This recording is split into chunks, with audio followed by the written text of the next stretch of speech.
আমি আশা করছিলাম আপনার প্রশ্নটা আরো প্রফেশনাল হবে। আমি এখানে বসা তথ্যমন্ত্রী হিসেবে, কারো আত্মীয় হিসেবে বসা না।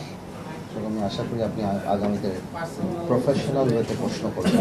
জবাব দেওয়ার আগে আমি একটা কিছু যোগ করি, যে যে শব্দটা বললেন আপনি, তো ওনার বহু বছরের উনি কার সাথে ছিলেন, কি করেছেন, খুবই ক্লিয়ারলি এক্সপোজড, ইজন্ট ইট?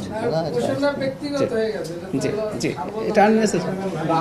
আর আপনি যে প্রশ্নটা আমাকে জিজ্ঞেস করলেন, যে আমাদের যে সাবেক যে ফ্যাসিস্ট সরকারের যে প্রধানমন্ত্রী ছিলেন, এখন ভারতে আছেন, শুধুমাত্র উনি কেন, প্রত্যেককে আমরা ফেরত চাই। যাদের নামে মামলা, যাদের নামে সবকিছু, বাংলাদেশের জায়গা থেকে আমরা চাই যাতে করে এই জুলাই আন্দোলন থেকে আরম্ভ করে এর আগেও যে ঘটনাগুলি, সেগুলির সঠিক বিচার হবে। তো সেইভাবেই আমার ধারণা এখন চলছে। যে আপনি কিছু বলতে আছেন? জি।